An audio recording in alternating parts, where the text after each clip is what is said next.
E aí pessoal, tudo bom? A gente vai dar continuidade à aula de estrutura de dados, né, utilizando o Python.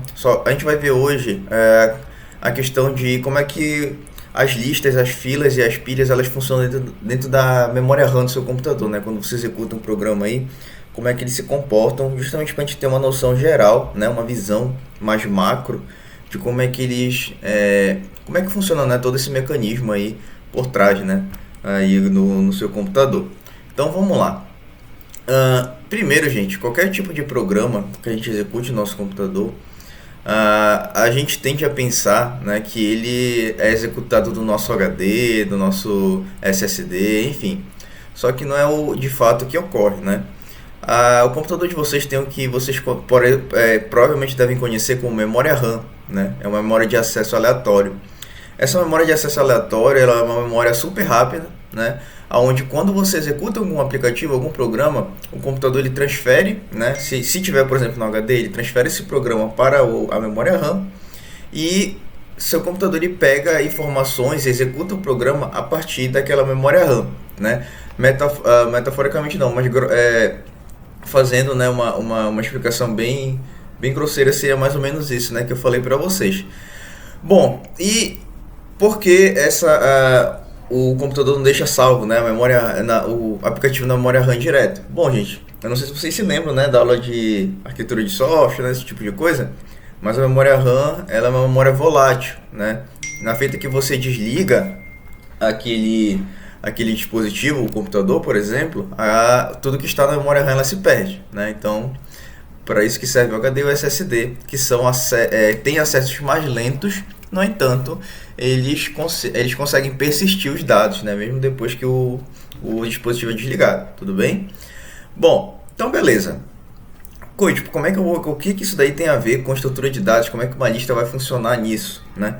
Bom, gente, o nosso programa, né, o nosso programa Python, ele é um programa como qualquer outro do computador, né?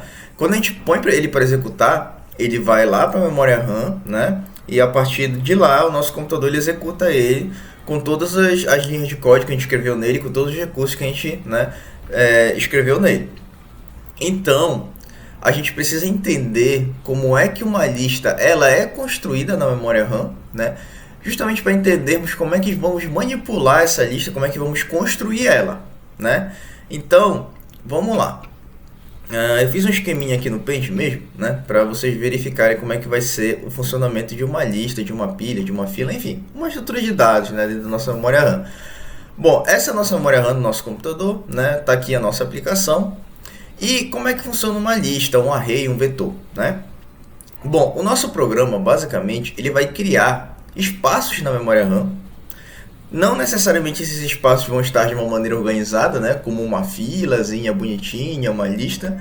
Mas eles vão estar lá dispersos na nossa memória RAM. E, a partir disso, tais espaços eles vão poder guardar dados, né? Eles vão poder guardar, no nosso caso, números, né? Inteiros, assim, 1, 2, 10, enfim. Dentro desses espaços, além dos números, eles vão conseguir guardar também aonde está o próximo elemento depois dele, o próximo da fila, o próximo da pilha, o próximo da lista, né? Então, cada elemento desse vai poder fazer meio que apontamentos, né? Tipo, esse cara aqui é o primeiro, depois ele vai poder apontar para o segundo vai poder apontar, por exemplo, para o terceiro, né? Que estava aqui embaixo. O terceiro vai poder apontar para o quarto, né? Enfim. E assim vai sendo dessa maneira, tudo bem? Assim a gente vai conseguindo encadear os espaços na memória criados pelo nosso aplicativo e assim, através desse encadeamento, a gente gera, né, o que vocês conhecem como uma fila, uma pilha ou uma lista, tudo bem? Como é que a gente vai fazer isso? Gente, para a gente criar esse tipo de espaço aqui na nossa memória RAM, né, em Python, a gente pode fazer o seguinte. Vou apagar aqui o código que a gente fez nas aulas de revisão. A gente pode criar uma classe, né, uma classe, e essa classe eu vou chamar de nodo, né. Cada nodo representa um nó lá na memória RAM, né, um espacinho lá na memória RAM, como eu acabei de explicar, 2 pontos, né. Em Python a gente vai chamar esse método especial bem aqui, def, e eu vou chamar o init, ó. Se você digitar 2 underline, O VS Code mostra para você alguns métodos que já tem, que já dá para você, né, utilizar aí. E tem o init aqui, ó. O init, aí ele deixa mais ou menos monta um corpo aqui para o seu método, né? Só que a gente vai fazer da maneira tradicional, sem utilizar AeroFunction. Bora tirar bem aqui. O self ele precisa existir, né? Porque o self é a referência da nossa própria classe, né? E a gente vai adicionar algumas coisas. Por exemplo, o nosso nodo ele vai guardar valores, né? Valores numéricos. Só vou botar um nome de valor bem aqui, tudo bem? Vou apagar esse pass bem aqui. E o que a gente vai fazer? Dentro desse método inicial, a gente vai primeiro, né, chamar o self, que no caso é a própria referência, ponto valor, vai ser igual ao valor que eu passei, né, aqui como parâmetro do nosso método nodo, né, do nosso método, do nosso objeto nodo. Também a gente vai ter uma referência ou um apontamento para o próximo daquele nodo, né, aquela setinha que eu mostrei para vocês. Só que o nodo ele pode iniciar assim, com um valor, mas também pode apontar para nada, né? Então a gente vai iniciar ele com none, que é a mesma coisa que nulo dentro da linguagem Python, né? Então basicamente isso daqui vai ser a nossa classe nodo, tudo bem? Feito isso com essa classe nodo, a gente meio que já pode ir construindo a nossa lista, né? Por exemplo, eu posso criar uma variável n1 que vai ser do tipo nodo, ó, bem aqui assim, né? Aí eu posso chamar o init desse nodo, que no caso é abrir e fechar parênteses, e passar o valor que aquela minha caixinha vai guardar. Então, passei o valor 8, por exemplo, né? Posso criar um segundo nodo também, onde eu vou passar para ele o valor 3, né? Eu vou trabalhar só com esses dois nodos, né? Vai ficar mais simples. Então, por exemplo, se eu botar print bem aqui, ó, e chamar n1.valor, o que vocês acham que ele vai mostrar? Ele vai mostrar o 8, né? Como é que esse 8 chega nesse valor?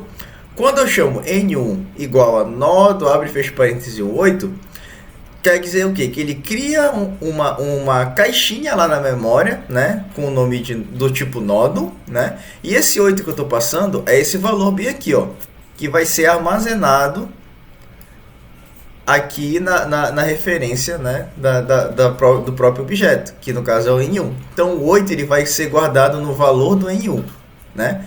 E o próximo do N1 ele vai começar com none, ou seja, nada, né?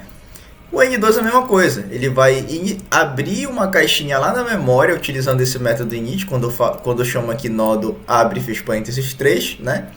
E ele passa o 3, né, para dentro do valor, né, da nossa referência aqui da caixinha que eu acabei de criar, que no caso é o N2, né? E assim por diante, ó. Se eu botar print n1.valor e logo embaixo print n2.valor, né?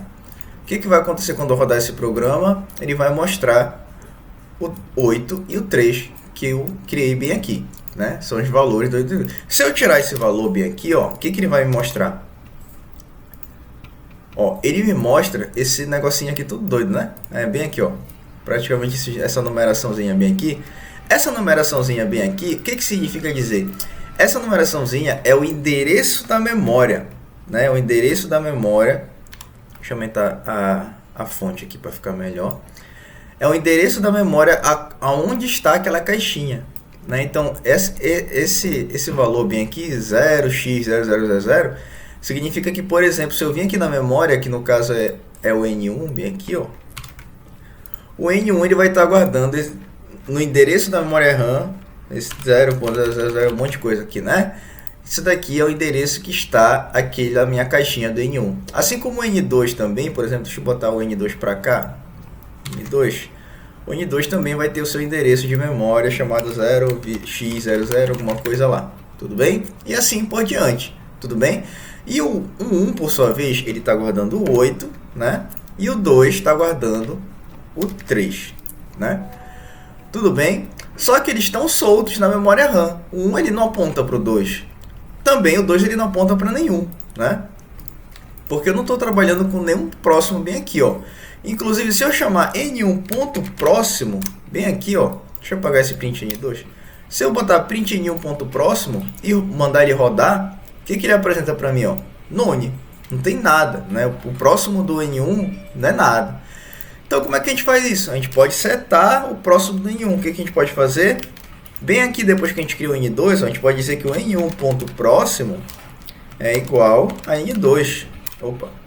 N2. Dessa maneira bem aqui, né? E o que isso vai fazer?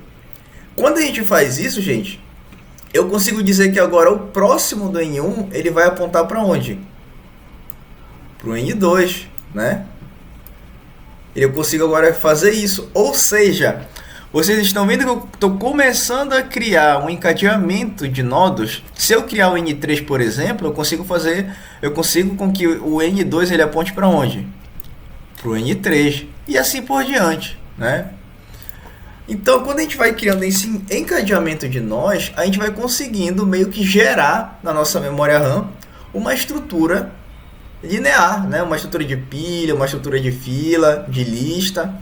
E assim a gente vai conseguindo criar as coisas, tudo bem? Ó, se eu botar N1 ponto próximo com N2 e chamar o mesmo print, ao invés de none, o que ele vai aparecer? Ele vai aparecer, ó, uma referência bem aqui. Essa referência, no caso, ele está apontando para cá, para esse endereço do N2. Claro que não está igual como saiu lá na execução do programa, né? Mas vocês entenderam que é o endereço do N2, né? Tanto que, se eu chamar aqui, ó, N1.próximo.valor, ele vai me mostrar o que? Eu estou dizendo que chama o N1, bem aqui.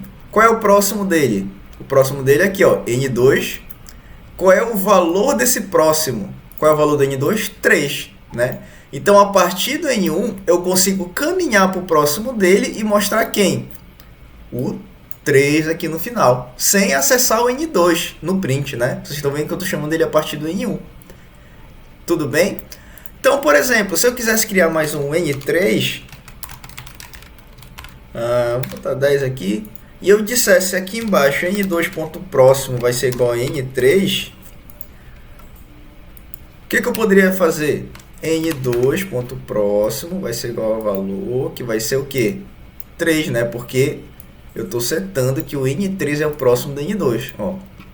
Então ele vai aparecer o 10. Tudo bem? Então, olha, vocês podem ir criando nodos e encadeando eles, né?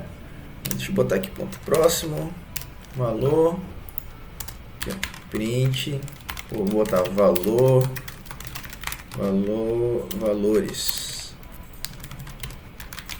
Vou botar um N1 ponto valor. Ó, então o que eu estou conseguindo fazer? Vou chamar todo mundo a partir do N1, né? Ó, eu vou printar o valor do N1, que é digamos assim, o primeiro carinha que a gente construiu, bem aqui, ó, com o valor 8. Opa, desculpa, bem aqui, ó, com o valor 8. Eu vou chamar o próximo dele e printar o valor dele, que no caso, quem é o próximo do N1? O N2, né? Printar o valor 3.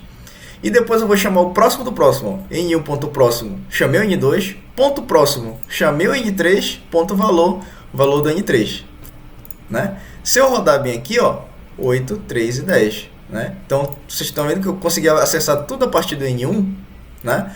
Então, basicamente, gente, esse é o esquema, né? No caso, a gente já criou o N3 bem aqui.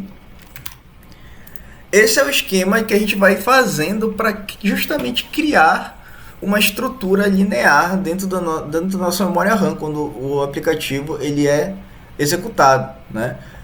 Tendo isso daqui em mente, gente, vocês entendendo isso daqui bacaninha, a gente vai conseguir automatizar muita coisa disso, né? Utilizando, claro, a nossa lógica de programação. Até porque, por exemplo, para esse cenário que a gente está usando, né? Deixa eu diminuir só um pouquinho mais aqui para entrar o código todo, tá? Para esse cenário aqui que a gente está fazendo, eu estou criando tudo na mão, né? Estou criando cada elemento na mão e adicionando aí. Imagina se eu pedisse para vocês, olha, gente, dessa maneira aqui, criem 1000 elementos.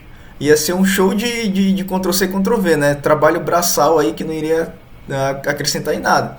Mas vocês entenderam, né? A partir daqui, tendo mais ou menos essa noção de como é que funcionam as coisas dentro da memória RAM e como é que são criadas coisas e linkadas, né, uma com outra, a gente vai conseguir automatizar isso. Então a gente vai conseguir fazer listas, pilhas e filas com 1000 elementos, com elementos aleatórios, né? Então, na próxima aula a gente, né, já começa a desenvolver, no caso, por exemplo, uma lista, uma pilha ou uma fila, né? Vou verificar aqui e já trago para vocês a aula, tudo bem? Valeu, gente, muito obrigado.